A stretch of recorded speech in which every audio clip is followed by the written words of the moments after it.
All new tonight, we're taking a closer look at pregnancy during the pandemic. Whether you're a first-time mom-to-be or this is your second or third child, pregnancy now is unlike anything we've ever seen before.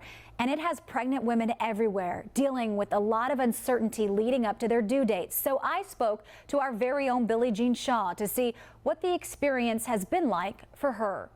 At 7 months pregnant, our very own reporter Billie Jean Shaw is getting ready to deliver during a pandemic. I've never in my life thought that I would be celebrating the birth of my baby girl in this way. Billie Jean's firstborn will be 2 when her baby sister arrives. As any mother knows, the closer you get to your due date, the more frequent your doctor appointments become. About 2 weeks ago, I went to my doctor's appointment as I am getting close to the end of my pregnancy, and I learned that would be my last time seeing my doctor in person. My questions are, how are you going to listen to my baby's heartbeat? What's going to happen? Is the baby turning around like she is supposed to? Is her heart rate going up? I'm not a doctor. I don't know. But there's also something else weighing heavily on Billie Jean and her family. There's a possibility I may be delivering alone. Delivery is such a beautiful thing. I think that I should be able to celebrate that moment, you know, with my husband and my daughter, and knowing that I may be going through that alone is terrifying for me. I have spoken to a midwife and a doula, and they are inundated right now with so many women concerned, just like me, about delivering in a hospital, not only because their husbands won't be there, but because you just don't know who may have it. What if the person that's helping you deliver your baby, maybe they're asymptomatic and not know it? But until her little one arrives, Billie Jean says she'll just have to take it one day at a time. Sorry, sometimes I get emotional thinking about it and talking about it because I really don't know what's going to happen. But I just pray for a safe delivery, and I can't wait until things get back to normal again.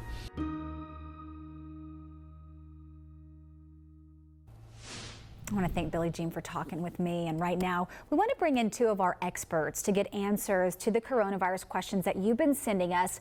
Doctors Rob Robinson, Dr. Carla Robinson are live with us. Doctors, thank you so much for joining us again. We want to address some of the questions we've received now from pregnant women.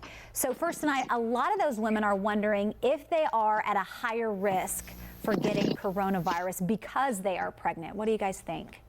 Yeah, that's actually a really good question. And we have seen traditionally with other viral illnesses like influenza, for example, that pregnant women are at higher risk for severe complications. But the fact of the matter is the early data just isn't showing that here with COVID-19. So that's actually very good news and very encouraging news. We're not seeing that pregnant women are at any increased risk of catching the virus more than non-pregnant women, or they're not at increased risk of developing severe complications of the disease as well. So obviously research is still ongoing, and time will allow us to determine if this remains the case. But at this point, it does seem as though there is no increased risk with pregnancy. So our next question, this viewer wants to know, what precautions do I need to take before I go to the hospital for my delivery?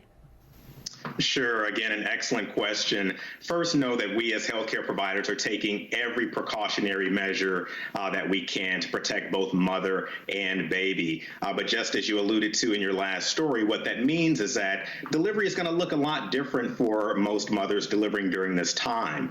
Now, hospitals are allowing one support person in the delivery room, assuming that they're asymptomatic and they have not had a known exposure or known COVID infection. But that looks very different from what we're accustomed to in terms of what people have experienced with their deliveries in the past, where you can have family members present, you can have younger siblings present, or older siblings, I should say, present, and the like. And so I would say more than precautions, just the preparation of knowing that this is going to look a lot different, particularly for those mothers who have delivered in the past and have had or are accustomed to a different experience with a multitude of family members present in the room. But just understand that this is all being done to protect mother and baby.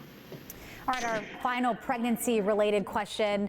This woman says, I'm 37 weeks pregnant. How do I know if I'm showing symptoms of the virus or if they are just normal pregnancy symptoms? And as any mother knows, man, those final weeks, you just feel bad all the time. I know I did.